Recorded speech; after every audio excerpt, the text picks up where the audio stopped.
Welcome to the DTC Insider Podcast, where online business owners come to find actionable tips and tactics to grow their businesses. Now, here's your host, Brian Roisenthal.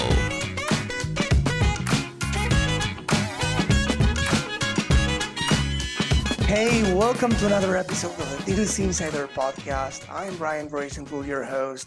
And man, I can't believe we are already in November. I honestly cannot believe it. Time flies. I know I say the same every single year, but this is no exception. But that's why today I have something very special for you. In this episode, we are not going to interview anybody.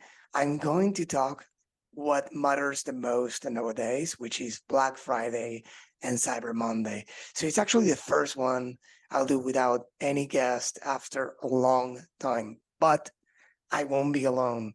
I have my business partner here with me, my business partner at BSR Digital, my agency, by the way.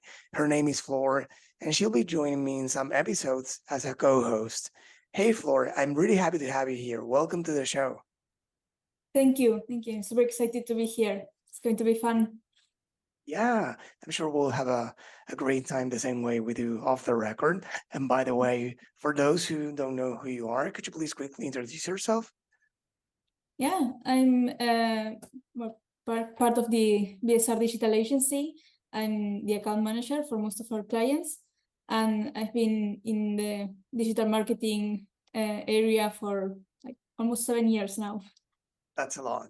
So even before iOS 14, even before we've been in the good old days of advertising and it was easy.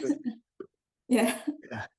Yeah. So I want to deliver on the promise that I mentioned at the beginning of the show, and I know we'll discuss many actionable tips for the audience. Whether you are a brand, an agency, a marketer, I hope this is useful for you because this is on. We are already in November, and if you haven't started your Black Friday and Cyber Monday efforts, you better start early because every single brand, or almost every single brand we know, is going to start early. Some of them have already started.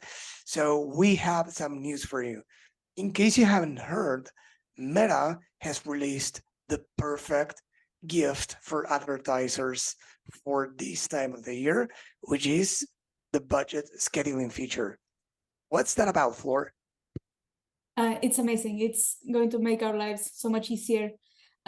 You can basically tell Meta specific dates when you want your budget to be higher, either by an amount or a percentage, and then it just does its thing automatically, increases the budget the day you tell it to, and goes back to normal when that period ends without any need for rules. We don't need any more rules for that. That's amazing. I mean, how confusing are they? I mean, we have had so many issues with rules, even though we pay attention like twice, how to set them up, etc. We always have had issues with them, right? They're super complicated. You can always forget about one setting or the other when the rule needs to run. And this way, you just set the dates and the budget, and that's it. Super easy. Yeah, and with rules, you cannot detach like an ad set or an ad or a campaign. Like you gotta let it off the hook. You need to like turn off the rule and create another one if you want to keep going with it for a different ad set or anything else. So this is a relief. So how does it work? It's very simple. You go to either the campaign or the ad set level, and you can, where you set the budget, there's a new option where it says budget scheduling. You turn it on, you choose the dates where you want it to increase or decrease if you want it to, and you set either the amount or the percentage that you want to increase by, and that's it. So let's say you want to say, hey, let's I don't know, let's increase the ad spend by 20% this weekend. We can go ahead on any type of campaign, right? Even like the manual campaigns or Advantage Plus campaigns, we can go and say, hey, start the scale Friday night and end it at the end of the Sunday. Is that correct? That's correct, yes. And you don't need to calculate after the 20% increase, how much is the decrease in percentage to go back to normal. Facebook does that automatically. That's awesome. And then I guess, if I'm not mistaken, they can add more time periods, right? Not only Yes. one. Yeah, you can do it every weekend if you want, and you don't need to like set rules or do it manually. You just set the time frames and that's it. That's awesome. If I'm not mistaken, I believe it's up to 50 time periods that you can set up, right? So the scale, it's always calculated using the original amount, if I'm not mistaken. So if you say increase the ad spend by 20% until, no, I don't know, this Sunday, on Monday, you create another one that, I don't know, it should increase another 30%. I guess it will take the original amount. Is that correct? That's something that we need to check. It's a good question, right? Yeah, that's a good question. That's very interesting. We don't want to make mistakes on that side. But I guess if it's in the same time frame, like if it doesn't go back to normal, then maybe it just keeps adding.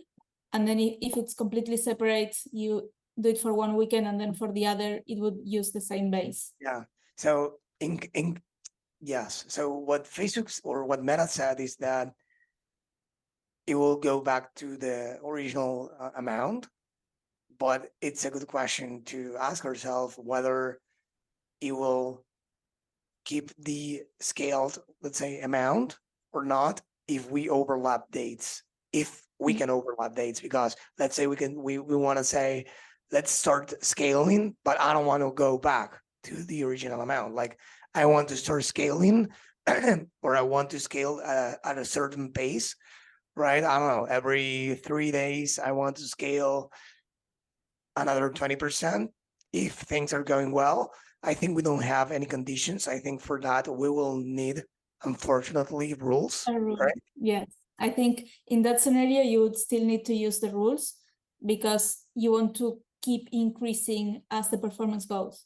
This is only for a time frame, a specific increase, and then go back to what it was in the beginning. Yes. So a great feature indeed. And the timing couldn't be better, right? So we are going to test it, at least in Of some course. accounts, to see how it works. I don't know if it's rolled out entirely, is it? Not yet, not yet. Not every account has the new function, but as soon as we have it on our accounts, we will be testing it, especially if we have it for Black Friday and Cyber Monday weekend. We will be right there, but testing it should be easier to manage. Yes, awesome. So changing subjects, Shopify has recently released a report with 7 things brands should know about this year's holiday shoppers. I don't know if we can or we agree with all of them, but we're going to tell you the things that we consider interesting, at least for you to keep in mind. So I will start if you want, Flora. According to Shopify, 41% of holiday shoppers plan to start buying in October. So, hey, we are already in November. You can go ahead and check if many people bought already. In case, of course, you released something during that month, then 39% in November and 20% in December. Keep this stat in your head, because we are going to come back to this one in a sec. So 41% in October, 39% in November, and 20% in December. And with regards to how much they are willing to spend, according to them, nearly 3 in 4 holiday shoppers, 74%, plan to spend about the same or more on holiday gifts this year compared to last year. So that's great news. In a really tough context for the US and worldwide too, it's great news that people are willing to spend the same or more. But that being said, I read in a different report around the same dates by Shopify that people are willing to spend less, not less in amount, but they are willing to buy cheaper items, right? So maybe they're spending the same, but I don't know if it's something psychological or not, but they will spend it in smaller amounts, right? But I don't know. Yeah. What do you think, Flora? I think, yeah, people are very mindful of their spending habits nowadays, especially with this situation, and they want to make sure that they are getting a bargain or they're getting good value for their money. So probably they're not going to be making any rush decisions in this year. Yes, and one fun fact is that Gen Z is feeling the most generous, and they are planning to spend 37%. Sorry, 37% are planning to spend more than last year. So that's awesome, right? I guess they have more That's disposable super income. interesting. Yeah, but Yeah. it's interesting. Yeah, It's interesting. Yeah, the younger generation is willing to spend more, but that's great. I don't know. Maybe they live with their parents, or they're in college, or they have income they didn't use for paying rent or something like that. I don't know, right? But there must be a reason, or I don't know. My parents and my grandparents uh like to let's say save money more than spending money. I guess it's a generation mindset. And then in this case, our generation, I think we like enjoying life more. We travel more often than our parents or grandparents did back then, right? So I guess Yeah, Gen Z, the same happens, right? They want to spend more. absolutely, absolutely. Yeah, We know that we can get some nice things and enjoy them and not wait until retirement for that.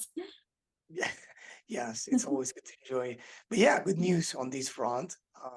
We were all expecting, and we are still expecting, because this is a report, right? But we hope that people, and I'm sure they will, spend the same or more than last year. Uh, so now we we we said that, and I said it at the beginning of the episode, that this is going to be an episode full of value, packed with value, regarding Black Friday, and we are going to keep doing that. Now, talking about three mistakes that we saw firsthand brands made, and we want you to avoid, right? Because they learned the lesson, and we want you to learn it too before it's too late, right? So the first one is a brand we work with. Actually, they are a fast fashion brand, and they spend they spend a fair amount of money on Meta, on TikTok, on Google, and many other platforms, right? And last year, something special happened, right, Flor? Yes, yes. It was a mistake, of course, but this brand has very ambitious goals. They always want to grow every month, every year. They want to see growth in sales, in revenue. So we had a plan in place. We know how the trend goes. How October is a little bit weaker than November is the strongest month of the year, and December is a good time for fashion brands. But I mean, December is never as good as November. So what happened is that this client was very ambitious. They wanted to grow, and they didn't want to see December fall against November. So they decided to spend even more. They increased their budget for December. And that didn't pay off very well. December was a good month, but didn't beat November, as normally happens. But they spent a lot more that month. So of course their ROAS, their return, it plummeted. Yeah, sometimes it feels like the casino, right? You don't know when to quit, and sometimes that can hurt a lot, the performance. In this case, what happened is what Ford said.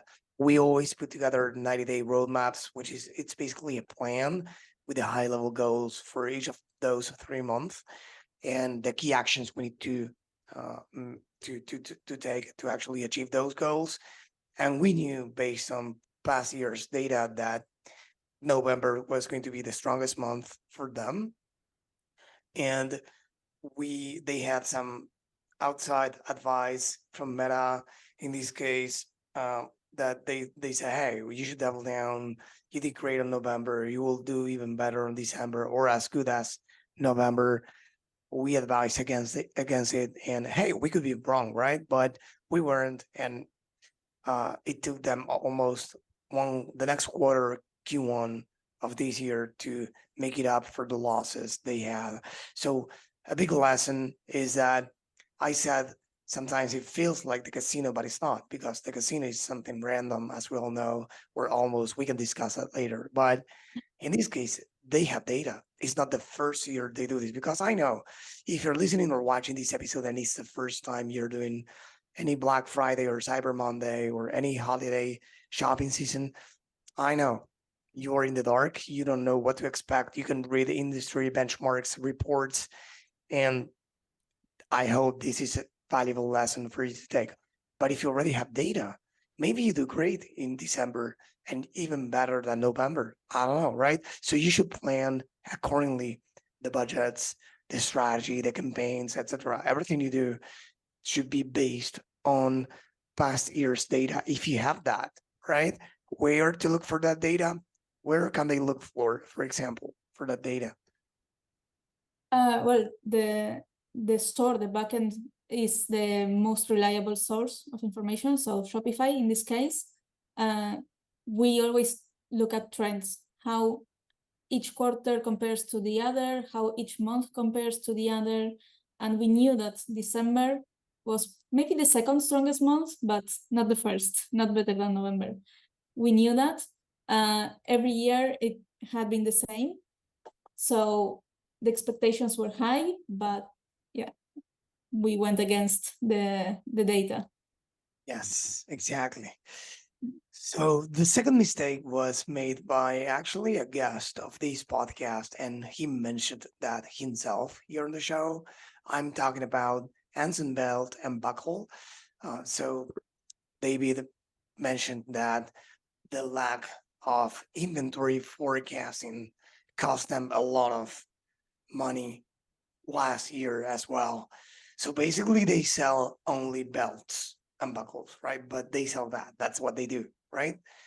And they, for some reason, they didn't have a proper forecast for the inventory they needed to buy. They just, bought inventory like that. And they are an 8-figure brand. They didn't start yesterday. They've been in business for, I don't know, over 10 or 15 years, I believe, or more. And they actually miscalculated how much inventory they needed for the holiday season, and they ran out of stock very soon in the holiday season. So they missed on a lot of sales, right? So that's the other phase of the equation, right? We mentioned how overspending can hurt you. So lack of inventory can hurt you more or even the same, right?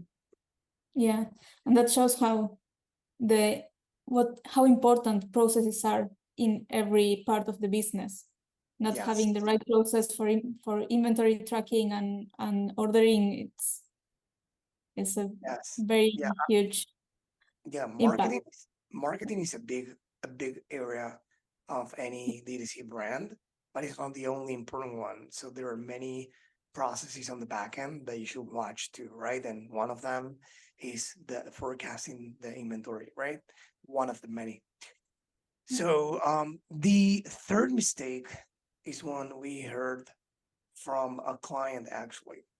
And they said they wanted to use Black Friday only to clear old inventory. Yeah. That's it, right? And hey, I said only because I don't think it's bad to use that time of the year for clearing out old inventory. That's awesome. That's great. It's part of what every brand do. But using it only for that, I think it's a mistake. Do you agree, Flor? I agree 100%. I think people know they prepare for Black Friday season, for the sales, and they know when something has been around for a long time and it's discounted, and when something is new and it doesn't have a discount. And normally consumers don't like that. They want the good deals, not the old stuff only. Yes, and let's take a look at this from a different perspective. You can get out of these, I mean, either one of these two, let's say in Black Friday, you can get either purchases from existing customers or new customers, right? Let's say for a sec that you want to sell these to an existing customer. They already know about you, they already know what you sell, and probably they know this is an old item. So, although some people might be into it, most of them are not because they already know and they've been exposed to it many times, and They now it's already not had a something they chance. were. Sorry? They What already was that? and they already had a chance to buy it, Yeah. and they And didn't. even if it wasn't discounted before, and nowadays, if it is an old item, they're going to tell, and probably they're going to be disappointed because they were expecting something else. And if you want to get on the flip side, new customers, that's like the cover letter. That's the first impression that they are going to see about your business, right? Do you really want that to be the first impression for them, right? So why not put in the best of the best there? You don't need to give it away. Like you don't need to give a 90% discount, right? But why don't showcase the best you can you can show them so they can buy it and come back for more, because showing them some old stuff, they don't know if it's an old stuff or not. Your current customers will, but they wouldn't. They will see that you're selling something that probably is out of fashion or whatever, right? And you're not going to be into that, and probably you're going to miss out on many new customers that way. What do you think? Yeah, absolutely. I think it's very important to add value and to give value to the customer in this type of time of the year. Um, it wouldn't make sense to only have discounts on summer items when you're right in the middle of autumn, almost winter. People are not Yes. looking for that for in Black Friday. They want Yes. good value for something that they can use now. Yeah, sometimes you can tell whether it's something new or not, because I don't know, Mhm. color changes depending on the Yeah, season, or something, as you said, it's a winter thing for trend. summer, the other way around. So people are not stupid. They can tell whether something's new or not. So, and whether something you are giving them a great deal or not. So be the smart person in the room and give them a good deal, and I'm sure they will come back for more if they like it. So, talking about processes, you mentioned the brands should have many processes. You know, the front end is one thing, but on the back end there are many. And one of the processes we have in the agency, and I told you these when I said, "Hey, keep these stats in mind." The ones about when people buy for Black Friday, according to the Shopify survey, 41% in October, 39 in November, and then 20, it goes down to 20 in December. Well, for that, we use what we called 90-day roadmaps. As I said before, these are plans we do ahead of the quarter, before the quarter starts. We do it in a presentation, and basically we say, hey, we discuss the goals with the client. Sometimes it takes some conversations, right? Because many times they are clear on their goals, but many times they aren't, right? It depends on the brand.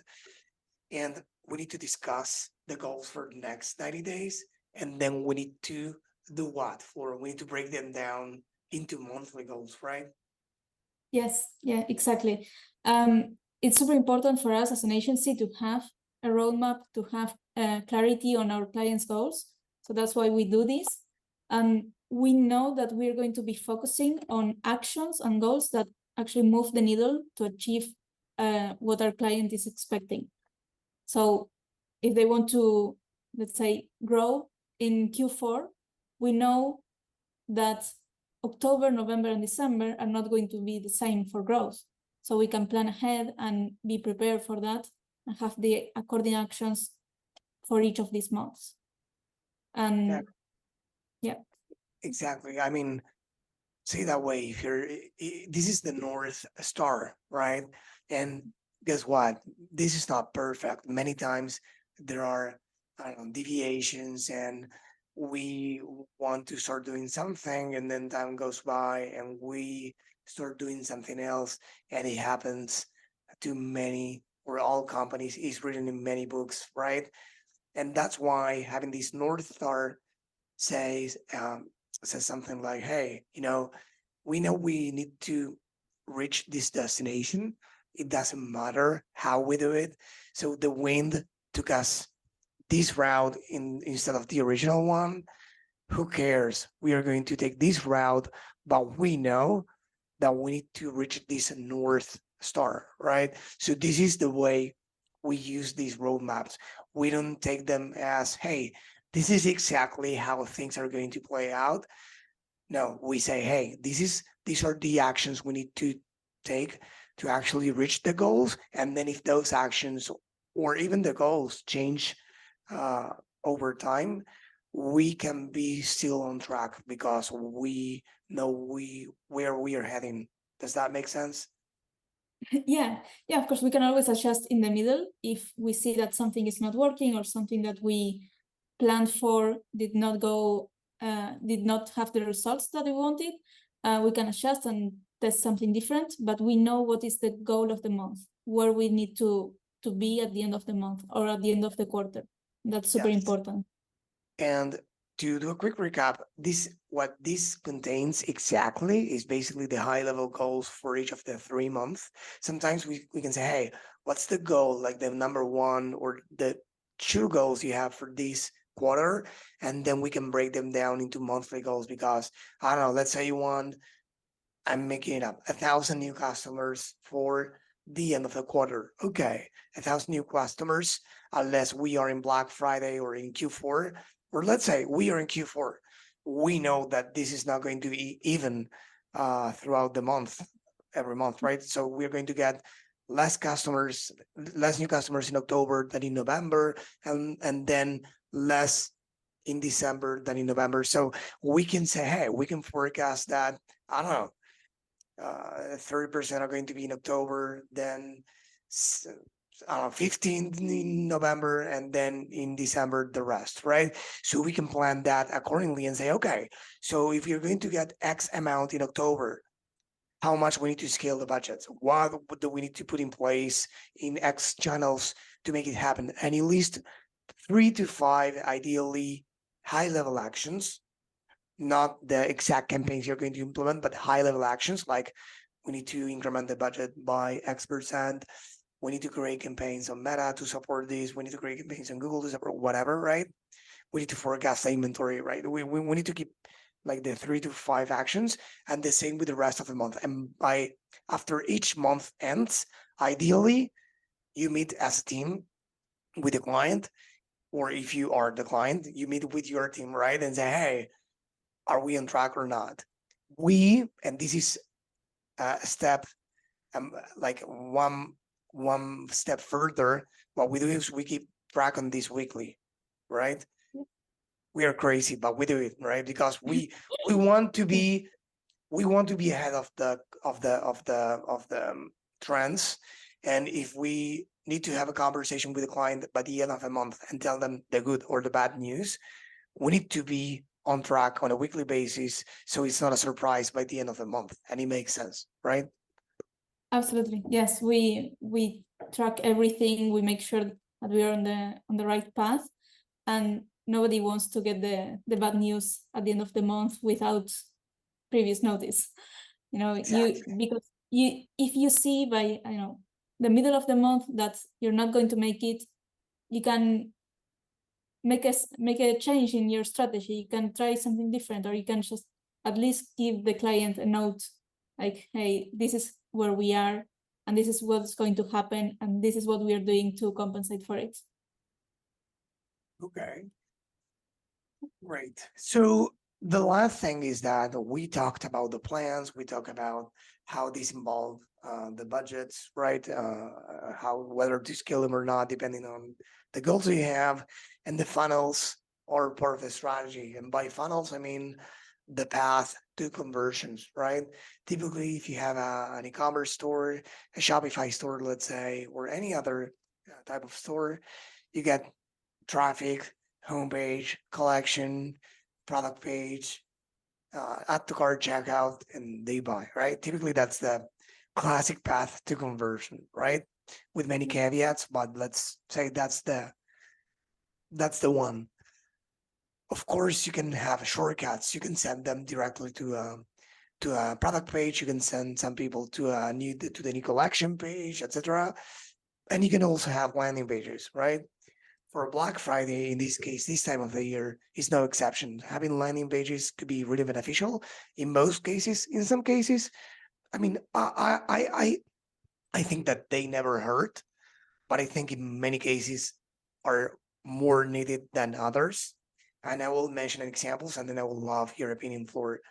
Yeah. So, of course, if you have some cool and different strategy for Black Friday, different from everything you have done during the year. So I think you need a landing page. So I don't know. You have some cool deals, bundles, and yeah, you even have some countdowns. And so of course it will make sense to have like a landing page with a great theme around Black Friday or any name you put to that time of the year with all the deals with an intended order, right? So maybe you have like your top deals, so you put it bigger than the other ones, and you can highlight different things, and you can even add a buy button so they don't need to go to your website. So that could be one example, right? But on the flip side, if you have all the website with discounts and the website is clear and it's only I don't know 5-10% discount, and everything is clear, the home is clear, the sections are clear, the product pages are awesome, you can still have a landing page, right?